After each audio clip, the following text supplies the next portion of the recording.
ইন্নাল হামদুলিল্লাহ ওয়াসসালাতু ওয়াসসালামু আলা রাসূলিল্লাহ আম্মা বা'দ। আলহামদুলিল্লাহ, শতাব্দী কালব্যাপী লাঞ্ছনা ও পরাজয়ের পর মুসলিম উম্মাহ আবার ঘুরে দাঁড়াতে শুরু করেছে। পৃথিবীর চারিদিকে আজ পরিবর্তনের জোয়ার।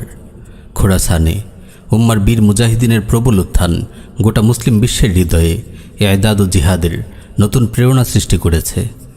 জাতিসংঘ কেন্দ্রিক বিদ্যমান কুফরি বিশ্ব ব্যবস্থাকে চূর্ণ বিচূর্ণ করে খিলাফা আলা মিনহাজিন নবুয়া প্রতিষ্ঠার এক অনিবার্য সংগ্রামে ঝাঁপিয়ে পড়েছে গোটা মুসলিম উম্মাহ। ঘনিয়ে আসছে ইসলামের বিজয়ের সেই প্রতীক্ষিত সময়গুলো। আল্লাহ রাব্বুল আলামিন ইরশাদ করেন, হুয়াল্লাযী আরসালা রাসূলাহু বিল হুদা ওয়া দীনিল হাক্কি লিইয়ুযহিরাহু আলাদ দীনি কুল্লিহি ওয়ালাউ কারিহাল মুশরিকুন। আল্লাহ তাআলা তার রাসূলকে হিদায়াত ও সত্য দিন সহকারে প্রেরণ করেছেন অন্য সকল দিনের উপর একে বিজয়ী করার জন্য, যদিও মুশরিকরা তা অপছন্দ করে।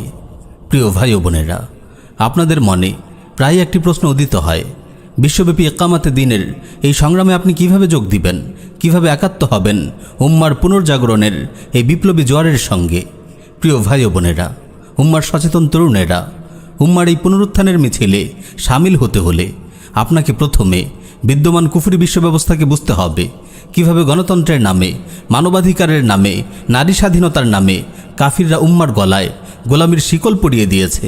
কিভাবে পুঁজিবাদী অর্থ ব্যবস্থা ও সুদী ব্যাংক ব্যবস্থার মাধ্যমে গোটা পৃথিবীর মানুষকে তারা জিম্মি করে রেখেছে। যদি আপনি বিদ্যমান কুফরি বিশ্ব ব্যবস্থাকে বুঝতে না পারেন, আপনি কখনোই একবিংশ শতাব্দীর এই যুগান্তকারী জিহাদে শরিক হতে পারবেন না, যে জিহাদের মাধ্যমে মুসলিম উম্মাহ পুনরায় বিশ্বের নেতৃত্ব ও কর্তৃত্বের আসনে সমাসীন হবে। তাই বিদ্যমান কুফরি বিশ্ব ব্যবস্থার স্বরূপ ও প্রকৃতি সম্পর্কে অন্তত মৌলিক ধারণা অর্জন করা প্রতিটি মুসলিমের জন্য অপরিহার্য। প্রিয় ভাই ও বোনেরা, জাতিসংঘ কেন্দ্রিক বিদ্যমান কুফরি বিশ্ব ব্যবস্থায় আন্তর্জাতিক পরিমণ্ডলে ইসলাম ও মুসলিমদের বিরুদ্ধে দুটি বাহিনী সরাসরি যুদ্ধে লিপ্ত। ১. জাতিসংঘ শান্তিরক্ষা mission. ২. North Atlantic treaty organization NATO. আর আঞ্চলিক পর্যায়ে ইসলাম ও মুসলিমদের বিরুদ্ধে কুফরি বিশ্ব ব্যবস্থার এজেন্ডাগুলো বাস্তবায়নের জন্য তারা মুসলিম দেশগুলোর উপর চাপিয়ে দিয়েছে তাদের পোষা মুনাফিক শাসক গোষ্ঠী, যাদের কাজ হলো মুসলিম অধ্যুষিত ভূখণ্ডগুলোতে কুফরি শাসন কায়েম রাখা, ইসলামী শরিয়া প্রতিষ্ঠার যে কোনো আন্দোলনকে শক্তি প্রয়োগ করে ধ্বংস করে দেয়া, সুদভিত্তিক পুঁজিবাদী অর্থনীতির মাধ্যমে মুসলিমদেরকে আল্লাহ ও তার রাসূলের বিরুদ্ধে 24 ঘন্টা যুদ্ধে লিপ্ত রাখা, মদ, জুয়া ও ব্যভিচারের বৈধতা প্রদান এবং মুসলিমদের মাঝে ব্যাপকভাবে অশ্লীলতা ও বেহায়াপনার বিস্তার নিশ্চিত করা। প্রিয় উম্মাহ, আপনারা নিজের চোখে দেখেছেন জাতিসংঘ শান্তিরক্ষা মিশন কিভাবে পৃথিবীর বিভিন্ন ভূখণ্ডে ইসলাম ও মুসলিমদের বিরুদ্ধে লড়ছে। আপনারা আরও দেখেছেন ন্যাটো জোট কিভাবে মুসলিমদের বিরুদ্ধে যুদ্ধ করছে। প্রিয় ভাই ও বোনেরা, একটু খেয়াল করে দেখুন, পূর্ব তুর্কিস্তানের উইঘুর ভাইয়েরা আজ পৃথিবীর সর্বাধিক লাঞ্ছিত, নিপীড়িত, নির্যাতিত জনগোষ্ঠী। মানবতার উপর এমন বর্বর নিষ্ঠুর পাশবিক আক্রমণ আর কোথাও হয়েছে কি না আমাদের জানা নেই, কিন্তু জাতিসংঘ শান্তিরক্ষা মিশন কিংবা ন্যাটো জোট কি এই ব্যাপারে কোনো পদক্ষেপ নিয়েছে? আরাকানের রোহিঙ্গা ভাইদের অবস্থা আপনারা জানেন, কিভাবে গোটা একটি জনগোষ্ঠীর উপর বর্বর গণহত্যা চালানো হয়েছে, কিভাবে গোটা একটি জাতিকে তিলে তিলে নিঃশেষ করা হয়েছে। কিন্তু কোনো জাতিসংঘ শান্তিরক্ষা মিশন কিংবা ন্যাটোর কোনো রেজিমেন্ট কি আরাকানে গেছে? ফিলিস্তিনের মুসলিমরা আজ হাজারে হাজারে শহীদ হচ্ছে, বাস্তবিটা হারিয়ে উদ্বাস্তু জাতিতে পরিণত হচ্ছে। তাদের নারী ও শিশুরা আজ মালাউন ইয়াহুদিদের হাতে নিরাপদ নয়, কিন্তু কোনো শান্তিরক্ষা মিশন কিংবা ন্যাটো জোট কি তাদের দিকে চোখ তুলে তাকিয়েছে? আজ প্রায় 70 বছরেরও অধিক সময় ধরে কাশ্মীরের ভাই বোনদের খোলা আকাশের নিচে বন্দী করে রাখা হয়েছে। মালাউন মুশরিকদের হাতে গণহারে তারা শহীদ হচ্ছে, তাদের মা বোনেরা ধর্ষিতা হচ্ছে, কিন্তু কোনো শান্তিরক্ষা মিশন কি তাদের নামও মুখে নিয়েছে? তাহলে এই শান্তিরক্ষা মিশনগুলো যায় কোথায়? পৃথিবীতে তাদের কাজই বা কি? একটি কাজ, উম্মার পুনর্জাগরণের একমাত্র পথ জিহাদ ফি সাবিলিল্লাহর উত্থান ঠেকানো, মুসলিমদের সামরিক শক্তি নিঃশেষ করে দেয়া। আমার ভাই ও বোনেরা, আপনার চোখ দুটো খুলুন। আপনি কাদের শান্তিরক্ষী বলছেন? কাদেরকে নিজেদের অভিভাবক মনে করছেন? কোন বিশ্ব ব্যবস্থাকে আপনারা মেনে নিয়েছেন? ওরা কেন মুসলিমদের উদ্ধার করবে? যারা আরাকানে, কাশ্মীরে, ফিলিস্তিনে, পূর্ব তুর্কিস্তানে আমাদের পিষে মারছে, তারা কারা? তাদেরকে আপনারা চেনেন না? ওরা নিজেরাই তো, ওই কাফেররাই মুসলিমদের নির্বিচারে নিধন করছে। আপনি তাদের কাছেই আরাকান কাশ্মীর ফিলিস্তিন সমস্যার সমাধান চাচ্ছেন। এই জাতিসংঘই তো ফিলিস্তিনে আমাদের প্রথম কিবলাকে ইহুদিদের হাতে তুলে দিয়েছে। আজ পর্যন্ত তারা ইহুদিদের রক্ষণাবেক্ষণ করছে।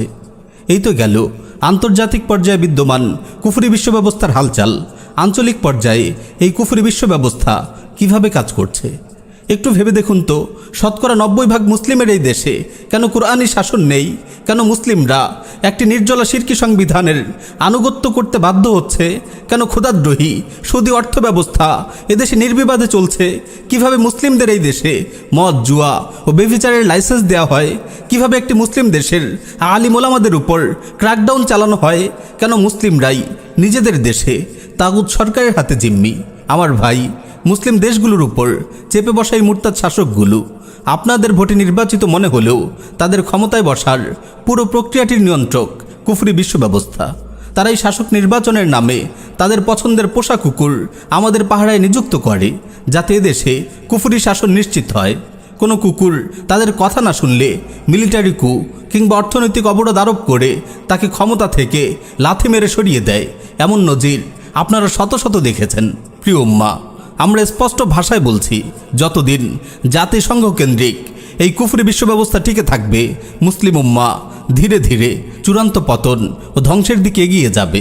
এই বিশ্ব ব্যবস্থা মূলত একটি ধীর প্রক্রিয়ায় মুসলিম উম্মাহকে ধুলোয় মিশিয়ে দেওয়ার একটি সুচিন্তিত ও সুপরিকল্পিত কার্যকর কর্মসূচি। একটু চোখ খুললেই আপনারা বিষয়টি অনুধাবন করতে পারবেন। আমরা দ্ব্যর্থহীন ভাষায় বলছি, বিদ্যমান এই কুফরি বিশ্ব ব্যবস্থা পৃথিবীর কোথাও আল্লাহর বিধান বাস্তবায়ন করতে দেবে না। কোথাও আল্লাহর আইন প্রতিষ্ঠার প্রক্রিয়া শুরু হতে দেখলেই তারা সেখানে শান্তি বাহিনী কিংবা ন্যাটো পাঠিয়ে দেবে। যতদিন এই কুফরি বিশ্ব ব্যবস্থা টিকে থাকবে, আমাদের প্রথম কিবলা বাইতুল মাকদিস ইহুদিদের হাতে লাঞ্ছিত অপদস্থ হতে থাকবে। যতদিন এই কুফরি বিশ্ব ব্যবস্থা টিকে থাকবে, আরাকান কাশ্মীর, ফিলিস্তিন, পূর্ব তুর্কিস্তান সহ পৃথিবীর কোনো ভূখণ্ডেই মুসলিমরা তাদের দিন ও জীবন নিয়ে নিরাপদে থাকতে পারবে না। যতদিন এই কুফরি বিশ্ব ব্যবস্থা টিকে থাকবে, এই পুঁজিবাদী সুদী অর্থ ব্যবস্থার মাধ্যমে মানব জাতি আল্লাহ তার রাসূলের বিরুদ্ধে অব্যাহতভাবে লড়াই করতে থাকবে। তাই কেবল এই কুফরি বিশ্ব ব্যবস্থার ধ্বংসস্তূপের উপরই খিলাফা আলা মিনহাজিন নবুয়া প্রতিষ্ঠিত হতে পারে। এই দাজ্জালি বিশ্ব ব্যবস্থাকে মেনে নিয়ে মুসলিম উম্মাহ কখনো নিজেদের অস্তিত্ব রক্ষার স্বপ্ন দেখতে পারে না। এই কুফরি বিশ্ব ব্যবস্থাকে মেনে নিয়ে মুসলিম উম্মাহ কখনো মুক্তি ও বিজয়ের স্বপ্ন দেখতে পারে না, কারণ এই বিশ্ব ব্যবস্থার অস্তিত্বই মুসলিম উম্মার ধ্বংসের জামিন। হে আমার ভাই, বিদ্যমান কুফরি বিশ্ব ব্যবস্থার সঙ্গে খাপ খাইয়ে নেয়ার ঈমান বিধ্বংসী চিন্তা পরিত্যাগ করুন। গণতন্ত্র, ধর্মনিরপেক্ষতা, সুদভিত্তিক ক্ষুধাদ্রোহী অর্থ ব্যবস্থার মতো কুফরিকে ইসলামাইজেশন করার নাপাক প্রক্রিয়া বন্ধ করুন। ওয়াল্লাহি, এটি আত্মপ্রবঞ্চনা ছাড়া আর কিছুই নয়। জাতিসংঘের একে দেয়া সীমানায় কুফর ও শিরক বান্ধব যে দিন আপনি পালন করার কথা ভাবছেন, ওয়াল্লাহি এই খণ্ডিত দিন মুহাম্মদ সাল্লাল্লাহু আলাইহি ওয়াসাল্লামের আনিত দিন নয়। এটি সেই দিন নয় যেটি রাসূলুল্লাহর হাতে মদিনায় প্রতিষ্ঠিত হয়েছিল। বাস্তব জীবনে কর্মের ময়দানে পূর্ণাঙ্গ দিন পালন করতে না পারলেও অন্তত আকীদা ও বিশ্বাসের জায়গা থেকে হলেও অন্তরে পূর্ণাঙ্গ দিনের ধারণা লালন করুন। আর সবচেয়ে বড় কথা হলো, জাতিসংঘ কেন্দ্রিক বিদ্যমান কুফরি বিশ্ব ব্যবস্থার বিরুদ্ধে মানসিক ও বুদ্ধিবৃত্তিক বিদ্রোহ ঘোষণা করুন। এই শিরকি বিশ্ব ব্যবস্থাকে মনে প্রাণে প্রত্যাখ্যান করুন। এটি উম্মার পুনর্জাগরণের পথে ইআদাদ ও জিহাদ ফি সাবিলিল্লাহর আলোকিত পথে আপনার প্রথম পদক্ষেপ। এটি উম্মার পুনর্জাগরণের পথে ইআদাদ ও জিহাদ ফি সাবিলিল্লাহর আলোকিত পথে আপনার প্রথম পদক্ষেপ।